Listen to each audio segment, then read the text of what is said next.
The Winchester rifle slipped from Cordelia's trembling hands as the massive shadow fell across her. She'd been loading supplies into the wagon when the Apache warrior emerged from nowhere, his war paint streaking down a face carved from stone. And fury. The trading post behind her erupted in screams, but his obsidian eyes never left hers. "You're coming with me," he said in perfect English, his voice like distant thunder. Cordelia backed against the wagon wheel, her heart hammering against her ribs.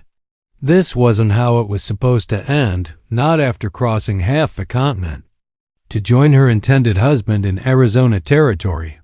The warrior stood nearly 7 feet tall, his bronze skin gleaming with sweat and dust, eagle feathers woven through hair black as a moonless night. War paint decorated his chest in symbols she couldn't read but somehow understood meant death for her kind. "Please," she whispered, though she wasn't sure what she was begging for. He moved with the fluid grace of a mountain cat, scooping her up before she could scream. Her boots kicked uselessly as he threw her over his painted horse like a sack of grain. The beast's hooves thundered against the desert floor as they fled the burning station, leaving behind the only life she'd ever known. Viacon, for that was his name, among his people, had not planned to take a captive. He'd come to strike fear into the white settlers who continued to poison his sacred lands.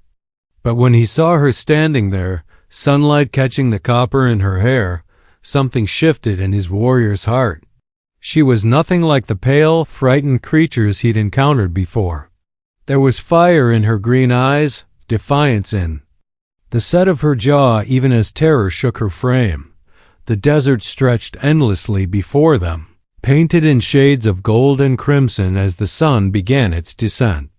Cordelia's mind raced with tales of Apache brutality she'd heard whispered around countless campfires. Yet the warrior's grip, while firm, didn't crush her. His breathing remained steady, controlled, as if kidnapping white women was merely another daily task. When they finally stopped beside a hidden spring, he lifted her down with surprising gentleness. "You will not run," he stated, not asked. Cordelia straightened her torn dress, summoning what dignity remained. "And if I do?" His laugh was like wind through canyon walls. "The desert will kill you before sunset. Your bones will bleach white as your skin." He knelt beside the water, cupping it in his large hands. "Drink." She wanted to refuse, to maintain some shred of rebellion, but her throat burned with thirst.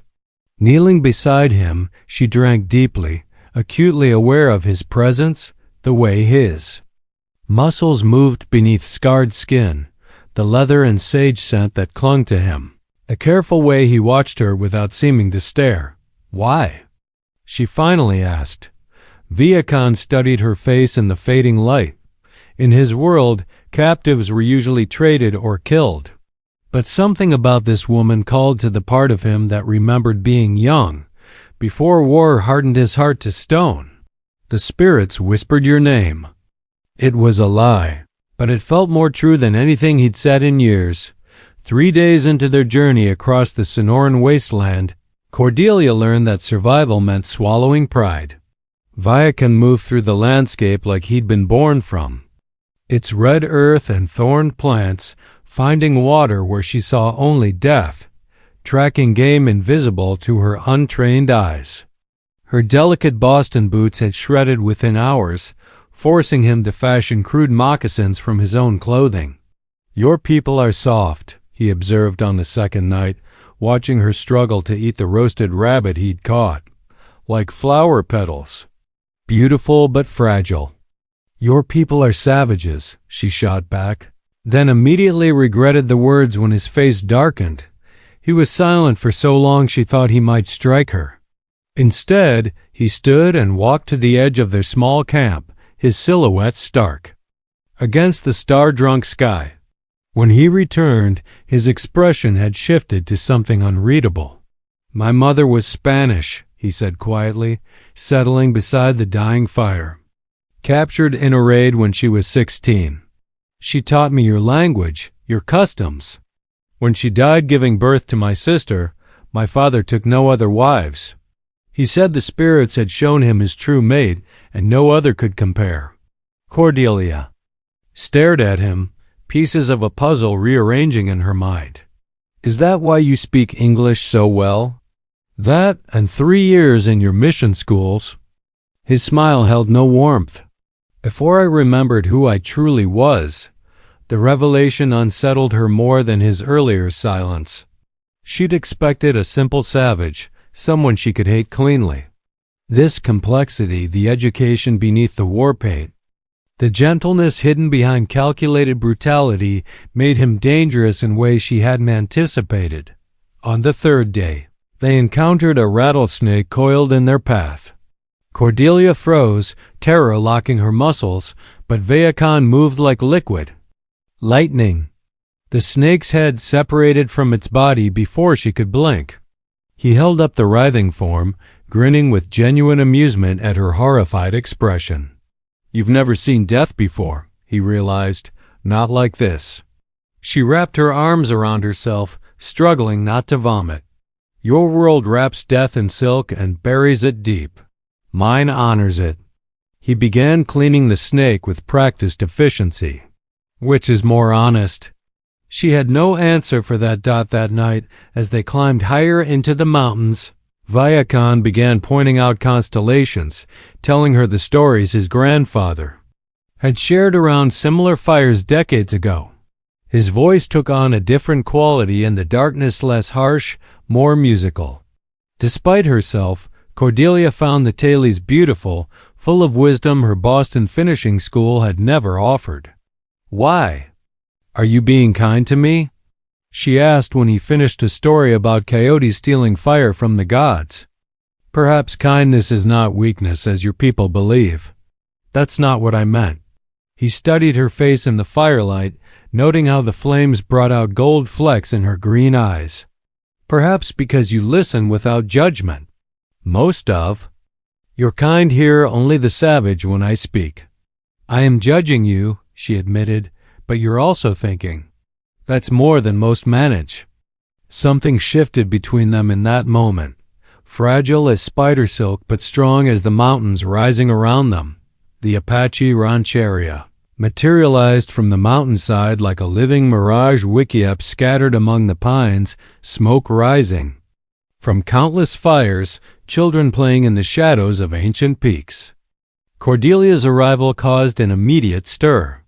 Warriors emerged from their dwellings, women paused in their work, and curious children gathered like colorful birds drawn to something foreign and potentially dangerous. Nashira, Vayakan's sister, stepped forward first. Where her brother was massive and intimidating, she moved with the deadly grace of a stalking cougar.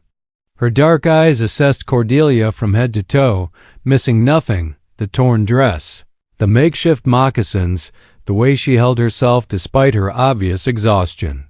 So this is your white flower, Nashira said in Apache, her tone carrying subtle mockery. She looks ready to wilt. She has more thorns than you might expect, Vayakan replied in the same language, though his eyes remained on Cordelia's face. And she understands more than she lets on. Cordelia had indeed caught enough of their exchange to grasp the gist. 3 days of listening to Vayakan mutter to himself in both languages had taught her more Apache than she'd thought possible. She straightened her shoulders and met Nashira's gaze directly. I am Cordelia Ravencrest, she said in careful Apache, the words feeling strange on her tongue. I greet you with respect. The gathered crowd murmured in surprise. Nashira's eyebrows rose fractionally, the only sign of her shock. She has a voice, the Apache woman observed, and backbone. Perhaps she won't die in the first moon after all. Old Man Alito, the band's spiritual leader, stepped forward. His weathered face bore the marks of 8 decades of survival in this harsh land, and his eyes held depths that seemed to reflect the eternal mountains themselves. He studied Cordelia with the intensity of a man reading omens in bird flight. The spirits spoke of this, he said finally, his voice carrying the authority of one who communed with powers beyond the physical world.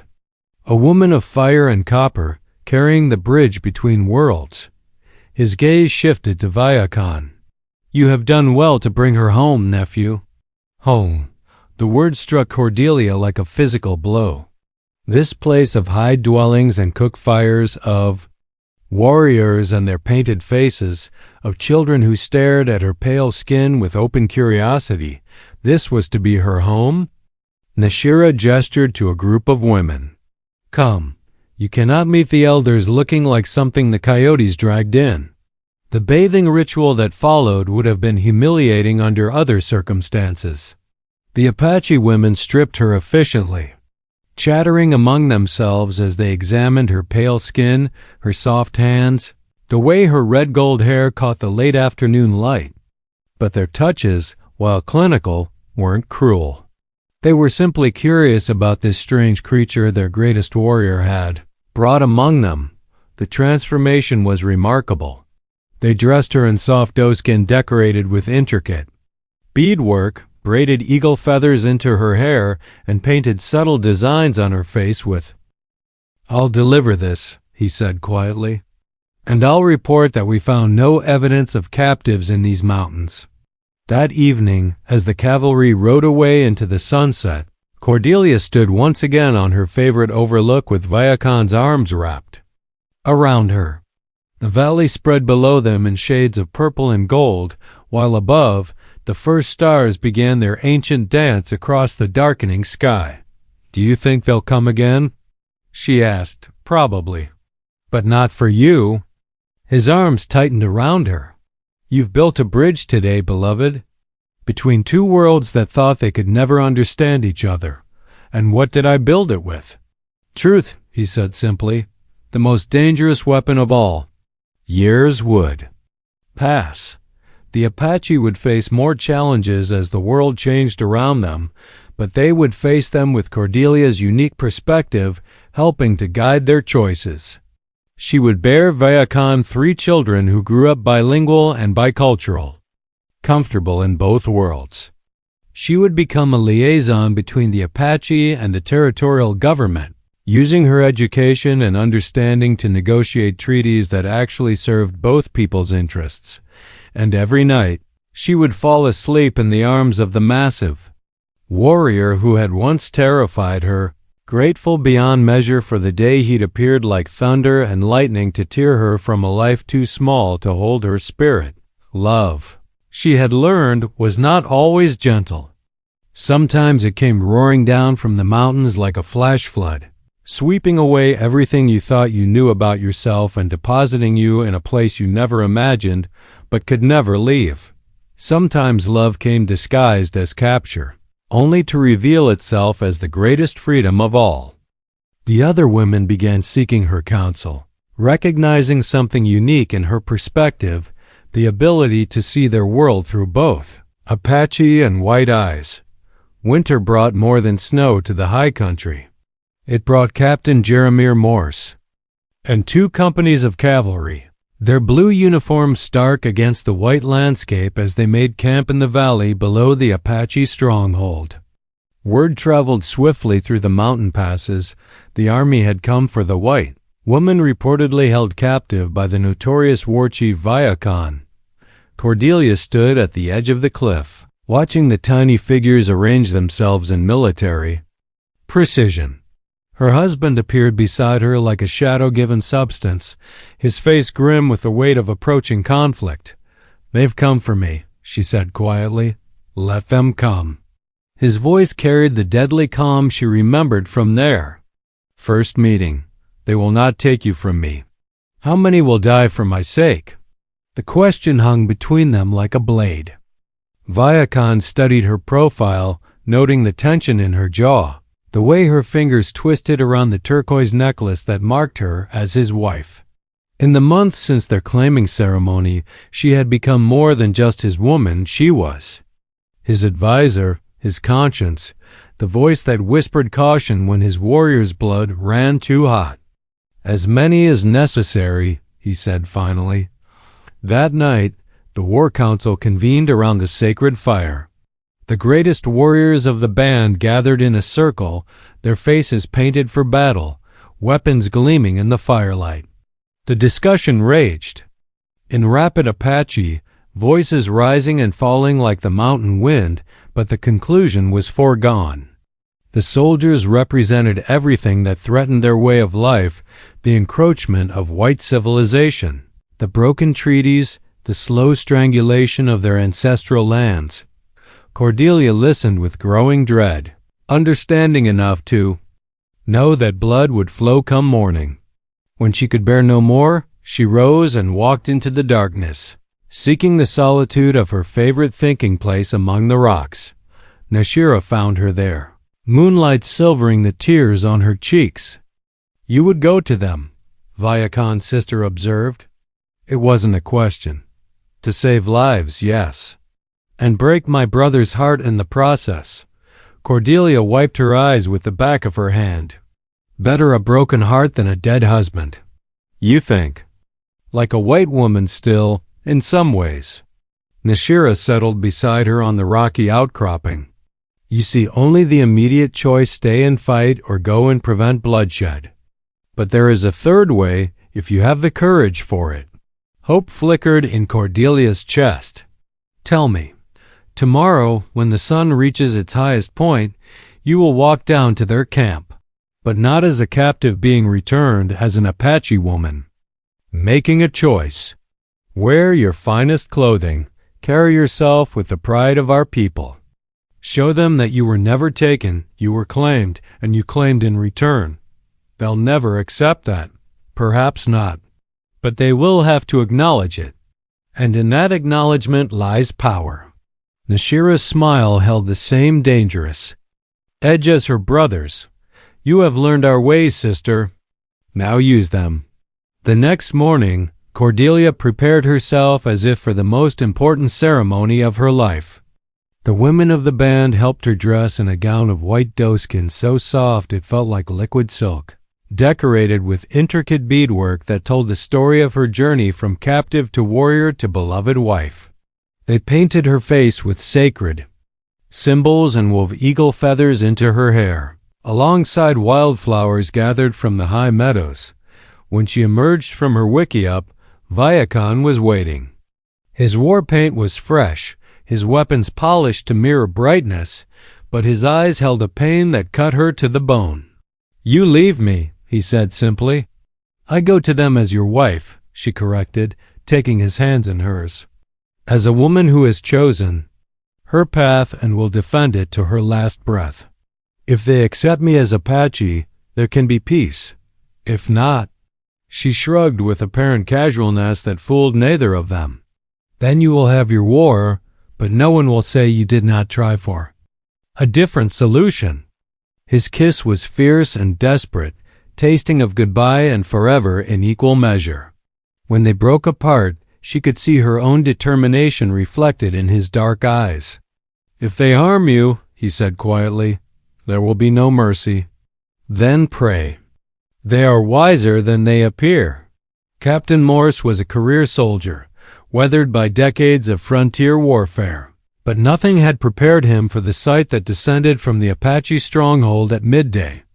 The woman who walked toward his camp bore no resemblance to the frightened captive he'd expected to rescue. She moved with the fluid grace of someone completely at home in the wilderness, her white doeskin dress magnificent against the red rocks, her bearing that of royalty rather than a prisoner. When she stopped just outside his picket line, the entire camp fell silent. Even the horses seemed to sense something momentous occurring. "I am Cordelia of the Copper Hair," she announced in a voice that carried clearly across the valley. "Wife to Viakon, war chief of the Chiricahua Apache. I am told you have come seeking." "Mim."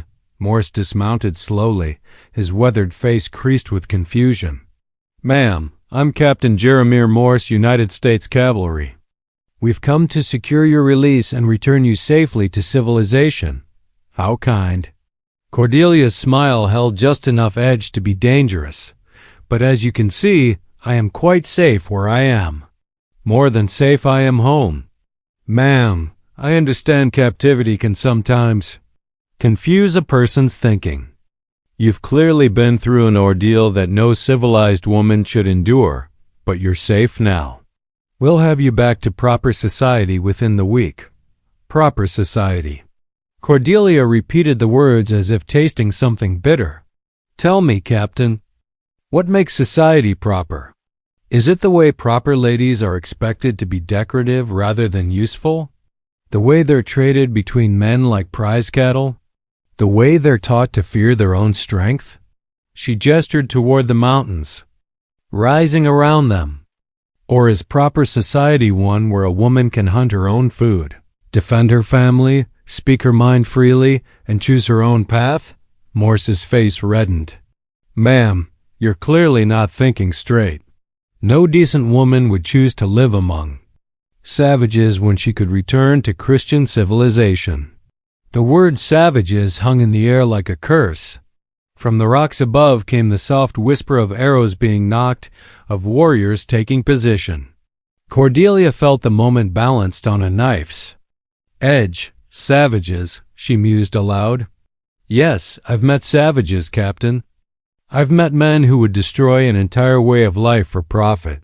I've met women who smile sweetly while spreading poison with their gossip. I've met a society that measures worth by the color of one's skin and the size of one's bank account. She straightened to her full height, and in that moment she looked every inch an Apache war chief's wife. But I've also met a people who honor courage above comfort, who value wisdom over wealth, who judge a person by their actions rather than their ancestry. She pulled a folded paper from her beaded bag of letters she'd spent weeks composing, written in her own hand with ink made from desert plants. This is for my family in Boston, she said, extending the letter toward Morse. It explains my choice and asks for their understanding. I am not a captive, Captain. I am a woman who has found where she belongs. I cannot accept this, Morse said, though his voice lacked its earlier certainty. My orders are to retrieve you, willing or not.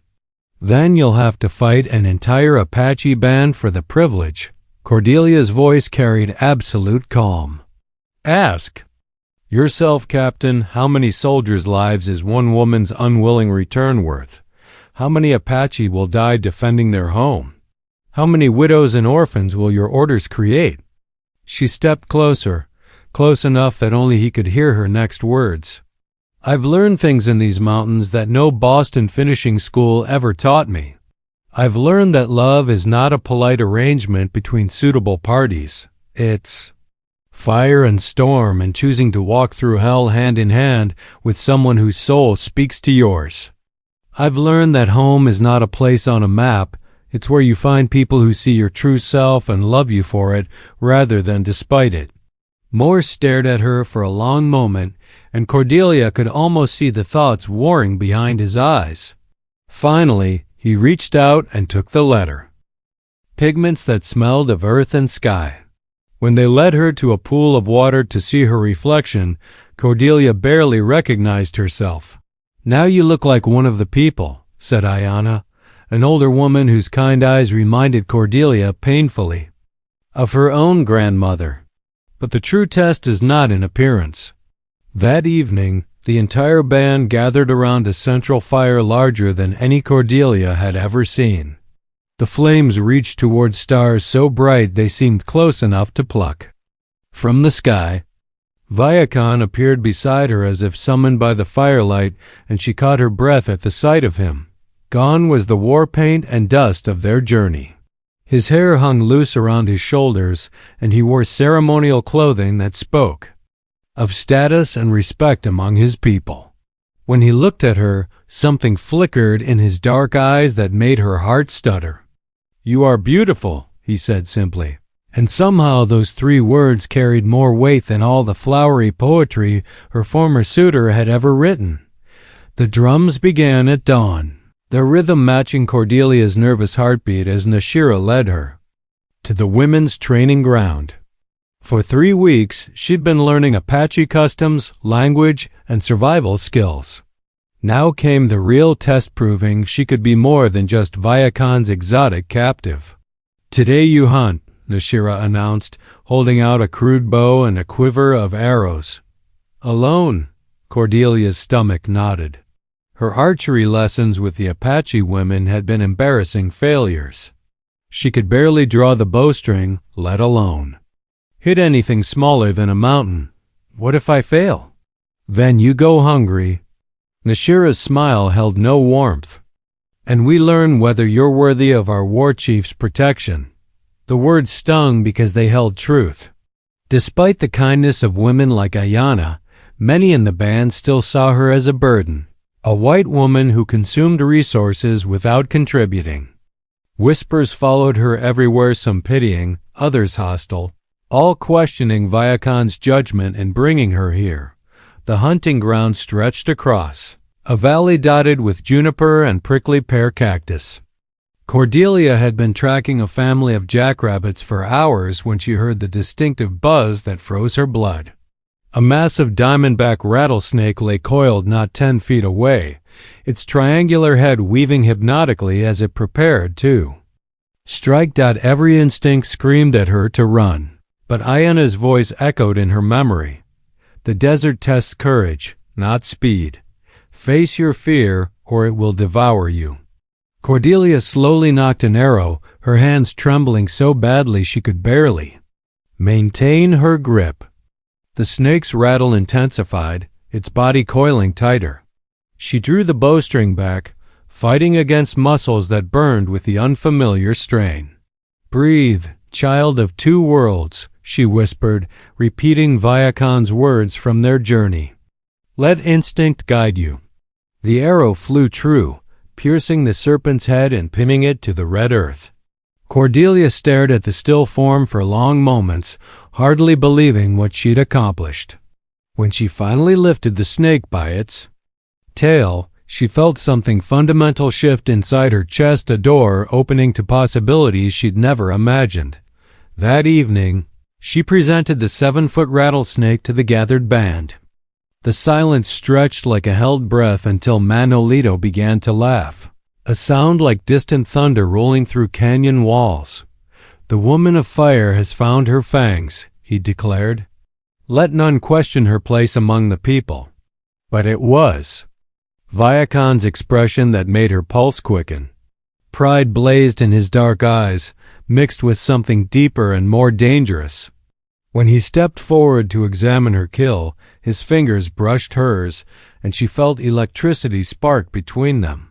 "You have surprised me again, Cordelia of the copper hair," he murmured, his voice pitched low enough that only she could hear. "And I am not easily surprised." That night, as the band celebrated with dancing and storytelling around the grate fire, Viakon appeared at her side with a small leather pouch. Inside she found a necklace of polished turquoise and silver, simple but exquisite. "It was my mother's," he said, fastening it around her neck. His fingers lingered against her nape, raising goosebumps along her arms. "She would have liked you. You have her stubborn spirit." Cordelia touched the smooth stones, feeling their warmth against her skin. "Why are you giving this to me?" "Because you are no longer a captive," he said simply. "You are free to leave whenever you choose." The words should have filled her with joy. Instead, they left her feeling hollow and strangely bereft. Freedom meant returning to a world that now seemed colorless and small, leaving behind the vast sky and endless mountains, the people who had begun to feel like family despite their initial suspicions, leaving behind Viakon, and if I choose to stay? She heard herself ask. His smile transformed his entire face, making him look years younger. "Then you choose to be mine, as I have already chosen to be yours." The autumn moon hung full and silver above the rancheria when Viakon came to Cordelia's wickiup. She had been expecting him. The ceremony of claiming was ancient among the Apache, and the signs had been building for days. The way the women smiled knowingly when they looked at her, the careful distance other warriors maintained in his presence. the gifts of beautifully crafted items that appeared outside her dwelling each morning. "Walk with me," he said simply, and she followed him into the pine-scented darkness. They climbed to a sacred overlook where their ancestors had conducted ceremonies for countless generations. The valley spread below them like a tapestry woven from starlight and shadow, while above, the Milky Way painted its ancient story across the infinite sky. "In my world," Vayakan began, his voice carrying the weight of ritual, "a warrior does not simply take a wife. He must prove worthy of her trust, her body, her spirit. He must offer something of equal value to what he asks." Cordelia's pulse quickened. During her months among the Apache, she'd learned their customs around courtship and marriage. What Vayakan was proposing went far beyond the simple ceremony she'd expected to share with her intended husband back in Boston. A pale, formal affair full of social obligation and financial arrangement. "And what do you offer?" she asked, though. Her voice came out barely above a whisper. He turned to face her fully, and in the moonlight his features seemed carved from the living rock of the mountains themselves. "Everything.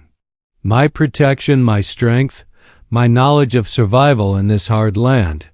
The wealth I have accumulated in raids and trading. The status of being wife to a war chief." He paused, and when he continued, his voice dropped to rough intimacy. "My heart, which has known no peace since the day I saw you at that trading post." The confession hit her like a physical blow. This man who commanded warriors, who struck fear into the hearts of her people, who moved through the world with such confident authority, this man was laying himself bare before her. "In my world," she replied, adopting his formal tone though her heart hammered against her ribs, "a woman gives herself completely or not at all. Her loyalty, her body, her spirit, her fierce love that would burn down armies to protect what matters most." She stepped closer, close enough to feel the heat radiating from his skin. "I offer you all of this, Vayakan of the strong arm, if you will have me." His answer came not in words but in action. He lifted her as easily as a man might lift a child, carrying her to a bed of soft furs he had prepared earlier. The claiming that followed was unlike anything from her sheltered understanding of marital duty. It was wild and tender, powerful and gentle, a conversation conducted entirely in touches and gasps and whispered endearments in two languages. When dawn painted the eastern peaks in shades of rose and gold, they lay entwined beneath the firs, her pale skin a stark contrast against his bronze. Cordelia traced the scars that decorated his chest, each one a story of survival and warfare, while he wound her copper hair around his fingers like precious silk. "Do you regret it?" he asked, though she could hear the vulnerability beneath his casual tone. "Which part? Being kidnapped by an Apache warrior? Learning to hunt rattlesnakes? Falling in love with my captor?" She smiled up at him, noting how the morning light brought out flecks of gold in his dark eyes. "The only thing I regret is wasting so many years in Boston believing I understood what it meant to be alive." His laugh rumbled through his chest, vibrating against her cheek. "And I regret believing my heart was made of stone when all it needed was the right woman to show me it could still beat." They returned to the rancheria as husband and wife, and even the most skeptical members of the band could see the change in their war chief. The hard edges of constant warfare had softened without weakening his authority. If anything, he seemed more formidable now, a man with something precious to protect. Cordelia, too, had transformed. The frightened Boston socialite was gone, replaced by a woman who moved with quiet confidence through tasks that would have terrified her months ago. She could track game, prepare medicines from desert plants, and speak Apache with increasing fluency. More importantly, she had found her place in the complex social structure of the band.